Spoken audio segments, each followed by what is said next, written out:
Dear Earthmates, we are visiting Patricia Anne Elwood.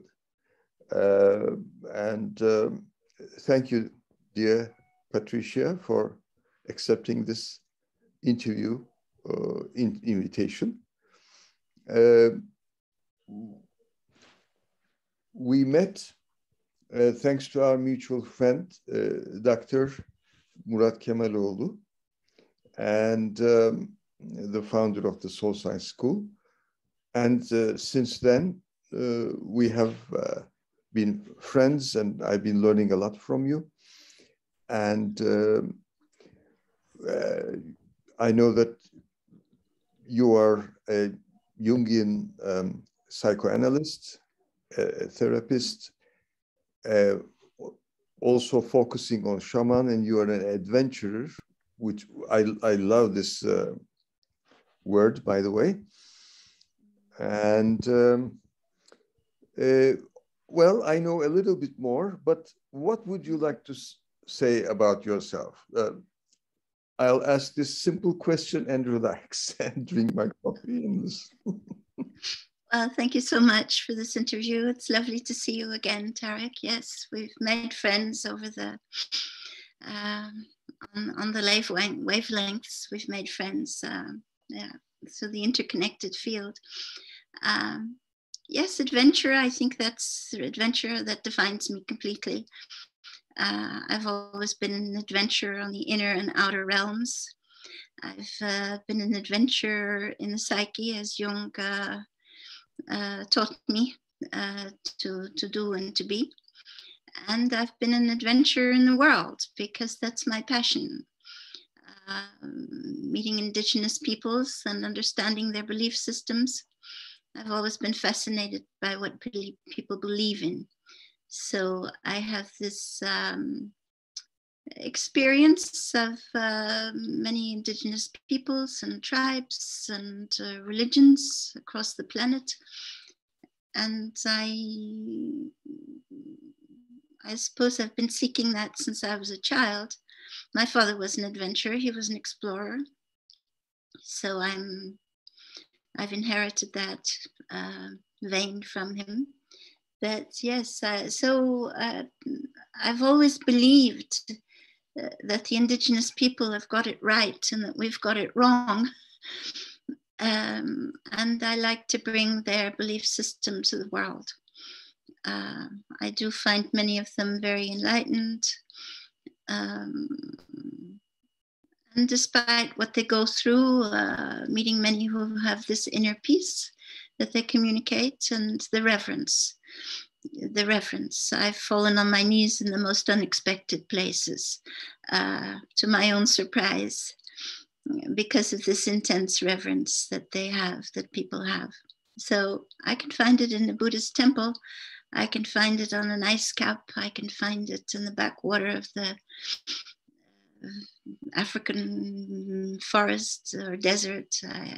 I seem to find it everywhere, and I seem to be welcomed everywhere. I always travel to the backwaters where nobody has been. You know, I go through Siberia in the heart of winter when nobody's there. And then all of Siberia knows that I have arrived. But I've always been so well received. I've never, ever had a problem. So it's also something that still drives me. It's still a motive. And of course, Jung's collective unconscious, that's where I sit, because I believe in that intensely. I feel it, I know it, I observe it, that we are all interconnected, that we do have these currents that come and go, that we all click into, and that we're in the modern mythology. We're in a modern mythology, which is good against evil, if we can put it into that kind of a frame. So yes, I've always had my passion as my red thread. Mm-hmm. And I'm of my age now. I'm getting on, but I still feel the fire. Mm-hmm. I still feel the fire. So I'm grateful for that. And I believe the divine is in nature. There is a religion, a Kami religion, that says that the only divine is in nature, and the path is to absorb that divine in nature. And our path is concentration and purification to absorb more and more of the divine.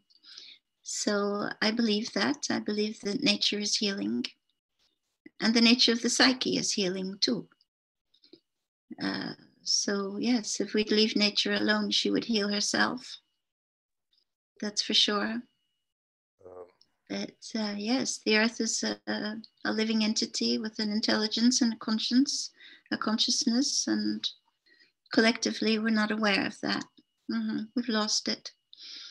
We used to have it in the Middle Ages, but we've lost it. You are welcome. Welcome everywhere. I think mainly because you welcome all. You have a welcoming attitude, open, and you're embracing the whole world, the universe, and I think people sense it, especially people, as you mentioned, who are not full of noise in their minds. Well, how did you go to that path? When did Jung come up? Well, as a child, I had a very sick mother, and mentally sick mother. And I always had an absolute conviction that doctors didn't help, hospitals didn't help, pills didn't help. But I always had a very intimate conviction that there was a way, there was a path, there must be a way out. And I was 18 years old on the benches of Liverpool University. And our psychology professor, we had 3 semesters of Freud, and he took an afternoon off to talk about Jung. And 1,000 lights went on in my brain. It was just, that was it. And I remember exactly thinking, this man Jung, he's got it. He knows what it's all about. And that was the beginning. It was like an awakening, really. It was like an awakening. It just hit me 1,000 volts. And then several synchronicities. I was in England, in Liverpool. Then I came to Switzerland, and little by little I got to the Institute in Zurich. And even then, many synchronicities happened to make sure that my path was perfectly clear. But yes, Jung was also credible for me because he says how much he suffered. I didn't get that from Freud. Freud was theory, but I didn't get he didn't touch me. Jung really touched me. Jung was a man who suffered and who admitted his suffering. And that made him very credible for me. And yes, so he was like my spiritual grandfather. I had an Irish grandfather who was very inspiring as well, with the fairy world and the cultural traditions. And Jung became my spiritual grandfather, and he's still here. He's still here in my life. So he says the straight road is full of wrong turnings, but it's still the straight road there. And for sure, he's given me a straight road over and beyond the hurdles of life. Over and beyond. Wonderful. I also agree that one should not refrain from expressing the traumas in one's own life. That, I think, helps tremendously the people that person is trying to help, especially because, and I've received long years of psychotherapy, and I never hid it. On the contrary, I would say at the theater, I would say, I miss my psychotherapist. I'm sure he has missed me too. So I'll go and visit joyfully. And I think everybody, yes, as you mentioned, in a group therapy, everybody needs psychotherapy. We are all wounded, especially, yeah. And there is nothing wrong with asking for help. Only a mature person or a mature child asks for help.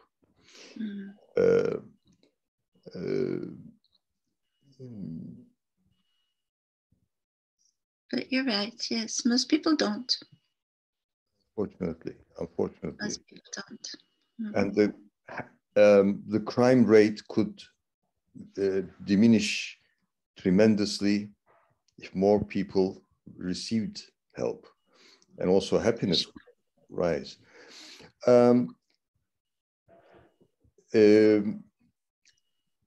So Irish culture, in general, British culture and Swiss culture, and you've been all around the world. What are some of the anecdotes you would like to share with us when you look at your life? It's a difficult one. There seem to be so many sudden experiences.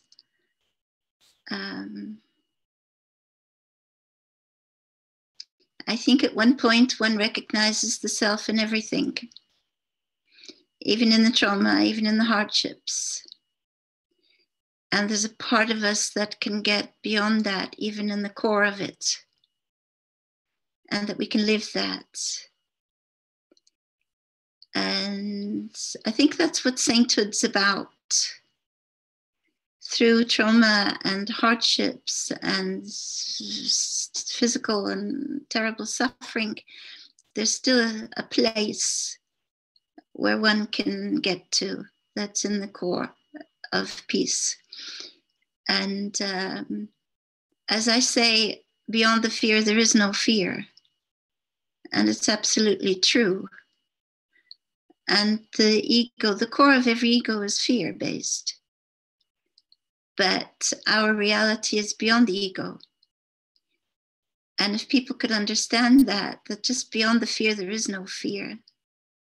It's like in the face of death. It's very rarely to see someone in a state of fear. It just, I've never heard of it. And the shaman says, to die, you die eyes wide open. You gather your energies to go for the ride, to live the passage fully, because it's an archetypal passage. So things come to you, things happen. It's beyond the ego, but it's still a gift. There are gifts in the passage. And I think if people understand beyond the fear, there is no fear, then they can at least aim at getting there. And maybe everybody can live it at little moments in life. Some people who are too neurotic maybe can never live it. But if they know it exists and they believe it, then yes, that could change things. That can change things. And I think for me, there have been situations where someone would have fear where I don't feel fear, because it's just right in the face, and the psyche slips into a space that's beyond the ego. And it's a witness. It becomes a witness and not the motor. And it's so consoling to know that whatever happens, whatever comes out, we have what we need to take it. We have what we need to take it, whatever comes up. Yes, this approach is most helpful. I have found peace. I'm nearly 70 now, and more than half a century, 55 years or even 60 years, I am aware that I suffered. Unfortunately, I should have received therapy when I was a child, actually, but unfortunately that didn't happen. And anyway, now that's behind me, and I'm enjoying every moment, trying to enjoy every moment without irresponsibility. I mean, actually, responsibility can be actually, as long as you can choose your responsibility, you can be very happy with what you're carrying, I think. Your book, published by Routledge. Routledge, yes. Routledge, yes, a very prestigious, of course, publishing house, and your analysis of drawing, spontaneous drawing. The full title is Spontaneous Drawing.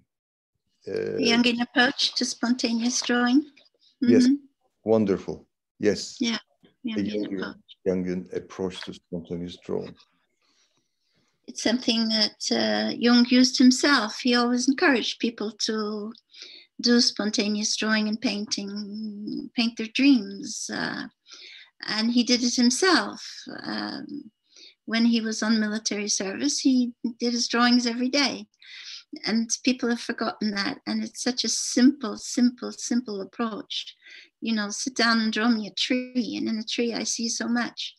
Because a tree is a symbol of the tree of life. It's the development of the person. And the unconscious gives everything in drawings. So the book is actually about the basics of Jung's structure and dynamics of the psyche.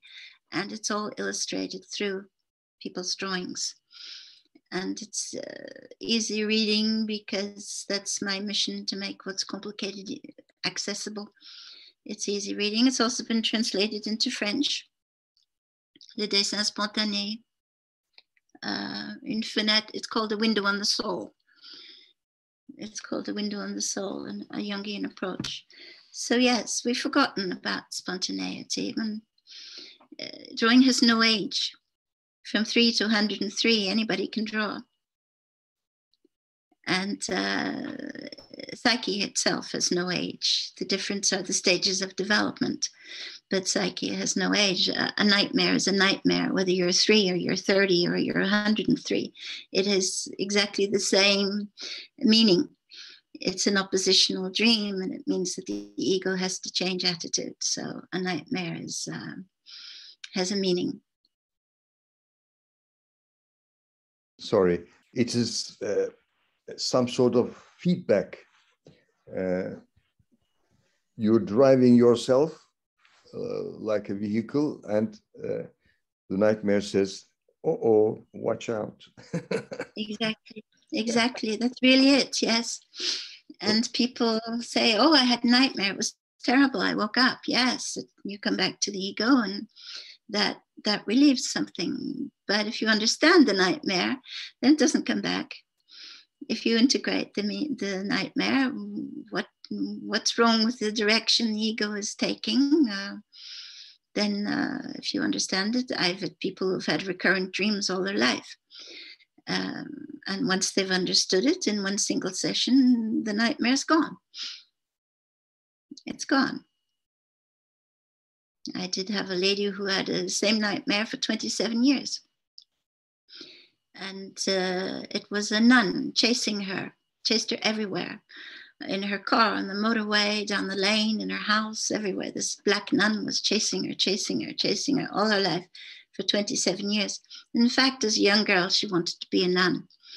But then she got married. She fell in love and got married. And somewhere she never committed to her marriage. She always doubted. She always doubted if she should have given herself to the religious orders. So I invited her to commit to the path she had chosen. And she did. And the nightmare stopped. Most interesting. So people can resolve it in a second of time. Yes. People can resolve so much in a second of time. Just takes the right perception. Of course, that's what the analyst is there for, to help you find the right perception. You know, someone knocks on your door, you don't know who they are, you don't know anything about them. They come to you, they sit down, and then, you know, everything's just a tabula rasa, an empty space. And yeah, then whatever comes up, one meets. Yes, and yes, we are stronger than we tend to think. Yes, we are. And yes, that's so well said, Tarek. We are stronger than we think. That is so well said, yes.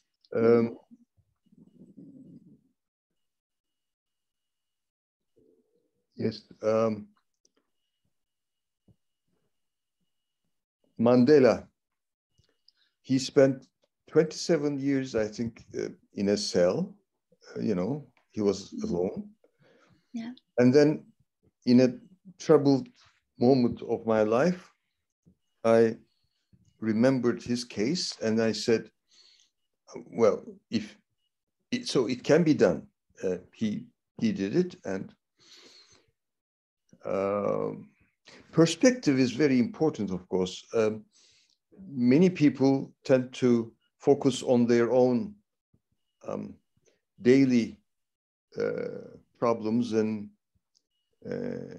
spend their whole energy, etc., on them, lacking a broader view, actually. Most of the people actually experience dramatic events, but not tragic events. We tend to exaggerate a lot, I think. I recall Bertrand Russell's, one of my heroes, Russell's comment on when I have a problem, when I face a problem, I ask myself, what will be the importance of this in 100 years from now? So. Yes, fabulous. I love it. Yes, I love it. What will it matter later on? Yes, I love it. So good. Yes. Well, we have to put it into a wider perspective. Jung says we live a mystery between two great mysteries, the mystery before and the mystery after.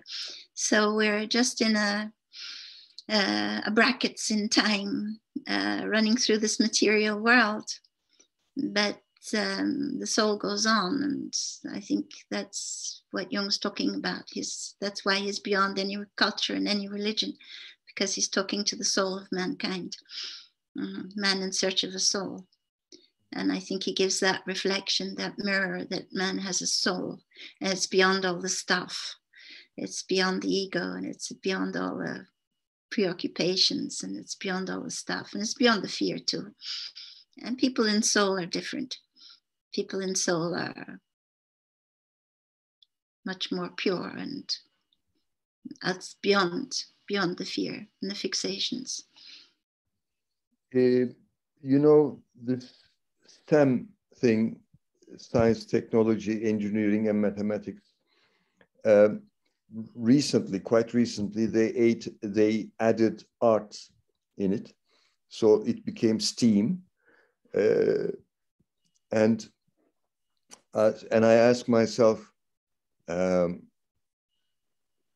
okay, how about an overall goal, STEAM, but towards what? I mean, it's good to study those. And as you know, that's why I enjoy the notion of Earth civilization or civilization. That is my goal path, trying to contribute to something beyond me personally, and adding to what billions of good people have done, are doing, and will do.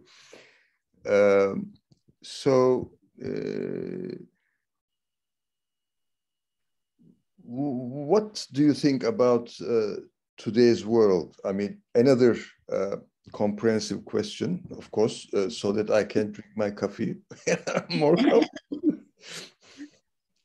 Well, we're in a world in transition, aren't we? And we still have this eternal myth of good and evil, the conflict.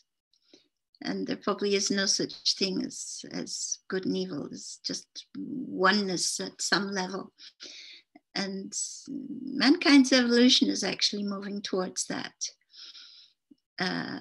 oneness, because it is something that exists. You know, Steve Jobs invented the internet. Actually, he didn't invent the internet. He just clicked into something that's already there, which is this underlying grid of interconnection. He just clicked into it.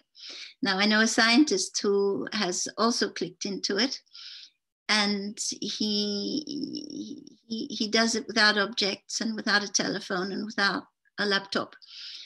He does it on another level. And this is where man is moving. He's moving onto this grid of interconnection.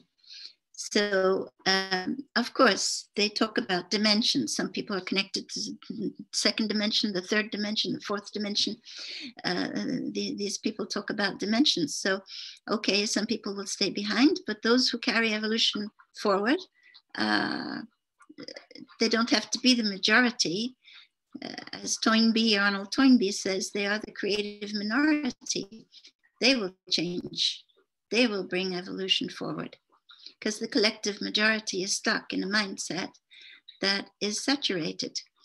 And it's the creative minority, like you're creating with this Earthmates group, Earth Civilized. That's my absolute belief. The change doesn't come from the mass collective belief system. It comes from an alternative that's proposed by a creative minority. And this is where we're going.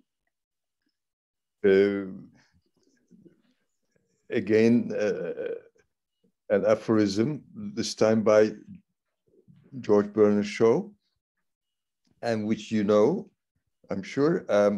He said, reasonable people try to adjust to the world. Unreasonable people try to make the world adjust to themselves. That's why all progress is the result of unreasonable people. Yes, it's so true. It's so true. I believe that. Mm-hmm.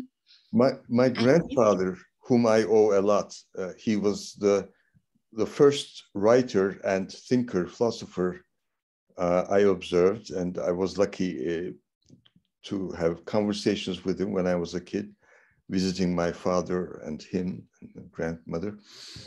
And when I was about 18, he wrote me, he was irritated because of my tendencies, aspirations, and he was a little bit proud of his logicality, let's say. And he wrote a serious letter to me saying that you should take the society into consideration. Otherwise, you'll be pushed aside, you know.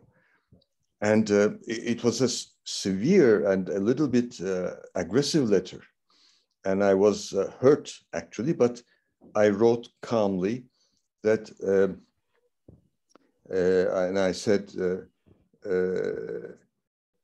that I made a word play. In Turkish, uyumak, to sleep, and uyumak, to adjust, to adapt to something. They are very close. And uyuyorum may have two meanings. I am sleeping or I am adjusting. So I said, I wrote to him, I prefer to say, Grandpa, that if you're not adjusting to the society, you're in danger.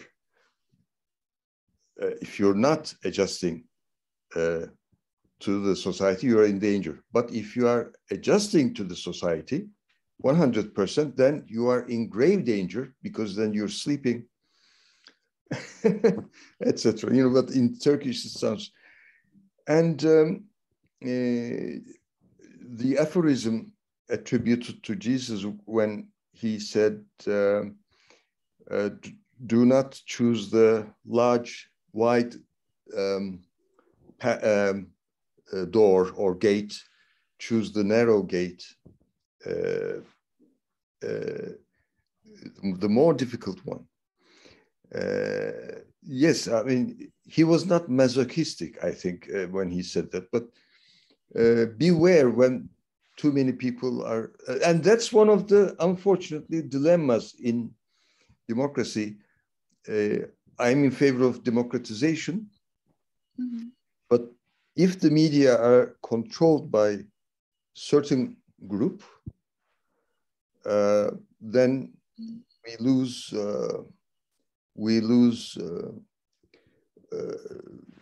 we end up with what they call post-truth, which is a nice way of saying lies, which is problematic. So there's a lot to do.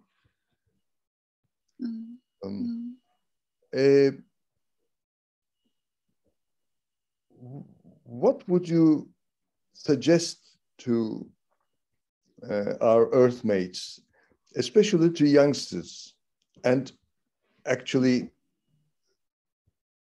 any age group, let's say, but whatever you wish to?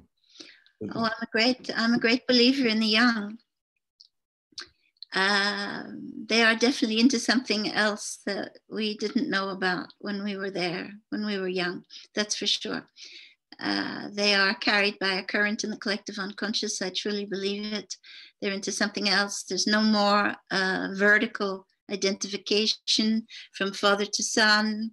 They have a very strong horizontal identification amongst themselves already at a very young age. I see them facing a future that's totally confused and unknown. At the same time, I see their confidence. I see something, they have a mission and they love it. And for most of them, it's unconscious, but they're in it. And I can feel it and see it. And I think the young just keep going. And, Greta Thunberg expressed something that's already there in the collective unconscious, and the young just clicked into it. Even here in Lausanne, there were thousands and thousands of people on the square, and our Nobel Prize went down to meet them and to join in, and the young people are in a current, a wave that's carrying them. We are the observers looking on, and encourage them, trust them, give them confidence in themselves, mirror who they are, and that carries them. The mirror who they are, the true self in them. But I think the younger into something, we talk about the planet, and every day we're pouring plastic into the oceans. Every day we're destroying the planet in exactly the same way as yesterday, as 10 years ago. So talking about it's not that. We do have to develop a reverence for Mother Earth as a living entity, because she will win in the end. Mother Earth, nature will win. She's much stronger than man. She doesn't need us. We need her. She doesn't need us. And people don't know that. So pouring garbage into nature just to, until it can't cope anymore. But nature will win. Maybe the dinosaurs will come back. I don't know, but nature will win. Yes. Yes. And art, when I say art, including literature, all kinds of art, fine arts, I think they help us revive our relationship with our animalhood, which is fantastic. We need to keep our animalhood, then we can become better human beings, I think. And